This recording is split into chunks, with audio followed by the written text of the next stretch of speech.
তো বন্ধুরা ফটোশপের আরেকটা গুরুত্বপূর্ণ টিউটোরিয়াল নিয়ে হাজির। বন্ধুরা আজকের ভিডিওর মাধ্যমে দেখাবো যে হোয়াটসঅ্যাপের মাধ্যমে কিংবা স্ক্যান করার সময় যদি ব্যাকআপ হয়ে যায় সেটা কিভাবে আমরা ফটোশপের মাধ্যমে স্ট্রেট করব। একদম পারফেক্ট প্রফেশনালি ডকুমেন্টটা যেমন থাকে, যেমনটা স্ক্যান করলে কিংবা পারফেক্ট ভাবে স্ক্যান করলে যেমনটা লাগে ঠিক তেমনই।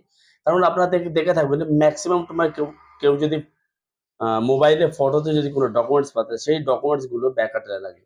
যেটা আপনারা সাইডে স্ক্রিনে দেখতে পাচ্ছেন। ঠিক এই ধরনের কিন্তু একটা ফটোটা আমাদের সামনে আসে। যেটা কোনো সাইবার ক্যাফে কিংবা কোনো জায়গায় গিয়ে প্রিন্ট আউট করতে গেলে অনেক সাইবার ক্যাফে বা অনেক অনলাইন দোকানে যারা আছে সেখানেও সঠিকভাবে প্রিন্ট আউটটা দেয় না।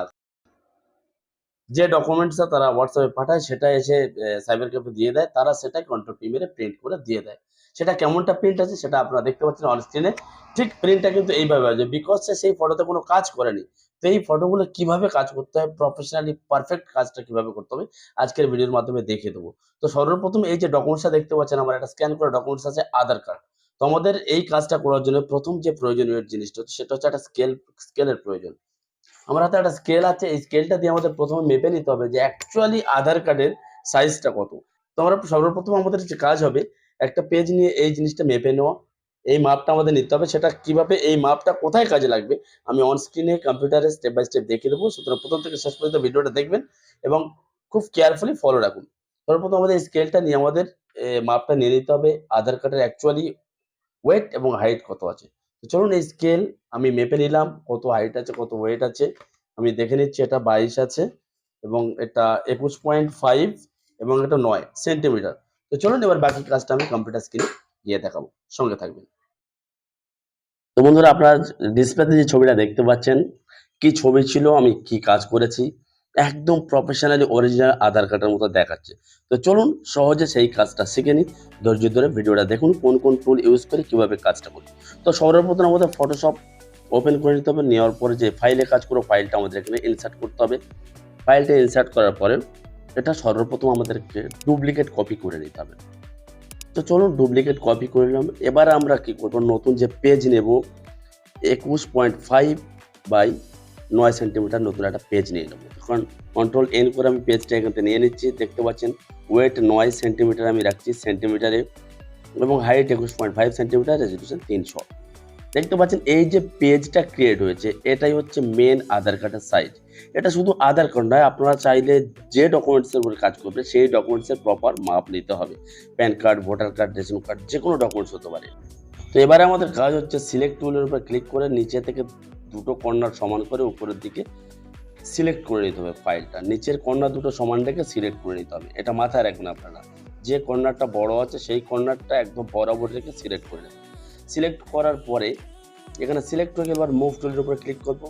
মুভ টুলের উপর ক্লিক করে ড্র্যাগ করে এই নতুন পেজে আমরা ছেড়ে দেবো। এবার আমাদের কন্ট্রোল টি মারতে হবে। কন্ট্রোল টি মানে ট্রান্সফারেট। তো কন্ট্রোল টি আমি দিলাম। এবার আমাদের কন্ট্রোল চেপে এই কর্নারটা চেপে এনে পুরো পেজে সমান করে যে ডকুমেন্টস আছে ডকুমেন্টসের কর্নারটা আমরা বসিয়ে দেবো। তো দেখতে পাচ্ছেন আমি এই কাজটা করছি, আপনারা দেখুন। এই কাজটা করতে গেলে যখন আপনি ড্র্যাগ করবেন জাস্ট কন্ট্রোলটা প্রেস করবেন, আবার ছেড়ে দিলাম, আবার প্রেস করলাম, আবার আমি কর্নারটা এনে বরাবর করলাম। তো এইভাবে আপনারা ঠিক একদম অ্যাডজাস্টমেন্ট করে নেবেন। পেজের মাপ করে ডকুমেন্টসটা কিন্তু আপনাদেরকে এখানে অ্যাপ্লাই করতে হবে। তো দেখছি আমি আমারটা ঠিক হয়ে গেছে। তো আপনারা দেখে নেবেন আপনাদের অ্যাকর্ডিং যেটা সুবিধা হবে, যেটা ভালো লাগবে। তো আমার এখানে আরও কিছু প্রবলেম আছে, তো আমি এইটা আস্তে আস্তে কারেকশন করে নিচ্ছি। তো দেখতে পাচ্ছেন একদম কিন্তু প্রফেশনালি স্ট্রেট হয়ে গেছে। যে ছবিটা কিন্তু অ্যাকচুয়ালি মানে একটা সাইড পুরো বড় ছিল, একটা সাইড ছোট ছিল, সেটা কিন্তু এইভাবে আপনারা কিন্তু ভালোভাবে প্রপারলি বসিয়ে নেবেন, নিয়ে এন্টার করে দেবেন। তো আমি এন্টার করে দিলাম। এবার আমি একটু ম্যাক্সিমাইজ করে দেখাচ্ছি। ওয়াও, দেখতে পাচ্ছেন ডকুমেন্টসটা কি ছিল এবং কি হয়ে গেছে।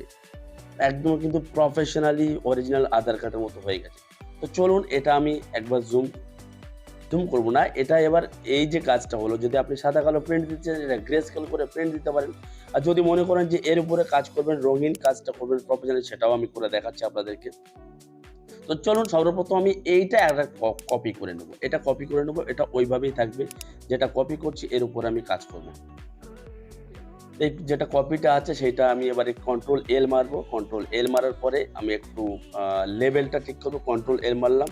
মিডিলে যে কার্সারটা আছে ওটা আমি ডান দিকে টেনে -77 থেকে 80 মধ্যে রাখবো এবং ডান দিকে যে কার্সারটা আছে ওটা আমি বাম দিকে টেনে দেবো। বাম দিকে টেনে দিয়ে একটা অ্যাকচুয়ালি এটা চোখের আন্দাজ। আপনাদের ডকুমেন্টসটা দেখবেন যে কেমনটা লাগে। আগে যেমন ছিল এবং এই লেভেলটা ঠিক করার পরে কেমনটা লাগছে, জাস্ট এটা চোখের আন্দাজ আপনারা দেখে নেবেন কেমন লাগে না লাগে। পার্টিকুলারলি কোনো মাপ নেই যে আপনার 80 রাখতে হবে কি 71 রাখতে হবে। তো দেখতে পাচ্ছেন, আপনারা দেখতে পাচ্ছেন যে আমার ছবিটা আমি রেডি করেছি। জাস্ট আমি ছবিটা সোজা করার পরে আমি লেভেলটা একটু কন্ট্রোল করলাম। দেখলেন অনেকটা কিন্তু পরিবর্তন হয়ে গেছে। অনেকটা, যেহেতু এই যে ছবিটা তোলা মোবাইলে ফ্ল্যাশ দিয়ে ছবিটা তোলা, তাই ফ্ল্যাশের ছবিটা নিচে দেখা যাচ্ছে। তো এটা আমি আবার ডুপ্লিকেট করে নেবো, নিয়ে আমি এটা গ্রে স্কেল করবো। তো যেহেতু এগুলো জেরক্স বা প্রিন্ট আউট হিসেবে ব্যবহার করে, তো সেক্ষেত্রে আমি গ্রে স্কেল করবো। গ্রে স্কেল করে দেখতে পাচ্ছেন ছবিটা কিন্তু একদম পার্টিকুলারলি তৈরি হয়ে গেছে। জাস্ট ফ্ল্যাশটা না থাকলে বোঝাই যেত না যে ছবিটা কাজ করা না অরিজিনাল জেরক্স করা। দেখতে পাচ্ছেন একদম অরিজিনাল জেরক্স করা আছে। তো চলুন এবার আমি এটা কালারের উপরে আমরা আপনাদেরকে দেখাবো প্রপার কালার করে। তো সর্বপ্রথম এখানে ম্যাজিক টুল আমরা সিলেক্ট করবো। ম্যাজিক টুল নিয়ে ব্যাকগ্রাউন্ড কালারটা সাদা রেখে জাস্ট ব্যাক বাটনটা প্রেস করব, ব্যাকগ্রাউন্ড কালারটা কিন্তু অ্যাপ্লাই হয়ে যাবে। তো আমি এরকম আস্তে আস্তে করে ম্যাজিক টুল নিয়ে ব্যাকগ্রাউন্ডটা প্রেস করব। তো এইভাবে আপনারা দেখবেন যতটা আপনারা এই কাজটার উপর টাইম দিবেন ততটা কিন্তু ছবিটা পারফেক্ট হবে। যতটা আপনারা জুম করে নেবেন, জুম করে নিয়ে যেখানে যেখানে এই কালারটা থাকবে ব্যাকগ্রাউন্ড কালার, সেখানে আপনারা ম্যাজিক টুল প্রেস করুন। ম্যাজিক টুল প্রেস করে ব্যাক স্পেস করবে, সেটা ভ্যানিশ হয়ে যাবে। প্রয়োজনে আপনারা সেটা কিন্তু আবার রবার দিয়েও ইউজ করতে পারেন। যেহেতু ব্যাকগ্রাউন্ড কালার সাদা আছে আমার, তো রবার নিয়ে ধীরে ধীরে করবেন। তো আমি ভিডিওটা বানানোর জন্য ফাস্ট ফরওয়ার্ড করে দিলাম। আপনারা যত টাইম স্পেন্ড করবেন এই কাজের উপরে তত কাজটা কিন্তু প্রফেশনালি লাগবে এবং খুব ভালো লাগবে। যতটা টাইম আপনারা দেবেন আপনাদের চোখে যেরকম ভালো লাগবে সেইভাবে আপনারা কাজটা করে যেতে পারেন। বন্ধুরা দেখতে পাচ্ছেন আমি কিন্তু কাজটা প্রায় সম্পূর্ণ শেষের পথে চলে এসছে আমার। তো এইভাবে আপনারা কিন্তু কাজটা করতে পারেন এবং ফটোশপের কাজ আপনি যত টাইম দেবেন তত কিন্তু ভালো হবে। তো দেখতে পাচ্ছেন আমার অলমোস্ট কাজটা কিন্তু রেডি হয়ে গেছে এবং ফাইনাল রেজাল্ট আপনারা একটু ওয়েট করুন, দেখবেন বুঝতেই পারবেন না যে আপনার ছবিটার উপরে কাজ করেছি। একদম হুবহু স্ক্যান করেছি সেরকম লাগবে, কিংবা প্রিন্ট আউট করেছি সেই রকম লাগবে, কিংবা অরিজিনাল ছবির মতো লাগবে। যে ছবিটা আমাদের আগে ছিল এবং ফাইনাল যে ছবিটা তৈরি হয়েছে দেখতে পাচ্ছেন একদম পারফেক্ট হয়ে গেছে। আপনাদের এবারে 4টে পরপর যদি 3টে পরপর আমি সাদা কালোটা কেটে দেবো, সাদা কালোটা কেটে দেবো। দেখতে পাচ্ছেন আফটার বিফোর এবং ফাইনাল, আফটার বিফোর এবং ফাইনাল রেজাল্ট আপনারা দেখতে পাচ্ছেন অরিজিনাল আধার কার্ডের মতো। আপনারা যতটা টাইম এখানে স্পেন্ড করবেন ততটা কিন্তু রেজাল্ট আপনাদের ভালো হবে। তো এইভাবে কিন্তু ইজিলি আপনারা কাজটা করতে পারেন। কাজটা করবেন আপনারা, যদি কোনো জায়গায় প্রবলেম হয় গাইড করবেন, কোনো জায়গায় সমস্যা হলে অবশ্যই কমেন্ট করবেন, আমরা গাইড করার চেষ্টা করে দেবো। এবং ফটোশপের যাবতীয় টিউটোরিয়াল, যাবতীয় সমস্যা সমাধানের জন্য আমাদের কমেন্ট করবেন, আমরা অবশ্য আপনাদেরকে সাপোর্ট করার চেষ্টা করব। তো এই ধরনের প্রতিনিয়ত লেটেস্ট আপডেট পেতে অবশ্যই আমাদের চ্যানেলটা সাবস্ক্রাইব করে দেবেন এবং ভিডিওটা ভালো লাগলে প্লিজ একটা লাইক করে দেবেন, কারণ আপনারা লাইক না করলে আমরা ডিমোটিভেট হয়ে যাই। তো চ্যানেলটা অবশ্যই সাবস্ক্রাইব করবেন এবং জনস্বার্থে ভিডিওটা শেয়ার করে দেবেন। তো চলুন আমি 3টে পরপর আপনাদেরকে দেখাচ্ছি, একদম ফাইনাল শট দেখাচ্ছি আমাদের 1 2 3। তো আশা করি ভিডিওটা আপনাদের কাছে খুব ভালো লেগেছে। দেখা হচ্ছে পরের ভিডিওতে। এছাড়া এতক্ষণ পর্যন্ত ভিডিওটা দেখার জন্য আপনাকে জানাই অসংখ্য ধন্যবাদ। জয় হিন্দ, বন্দে মাতরম।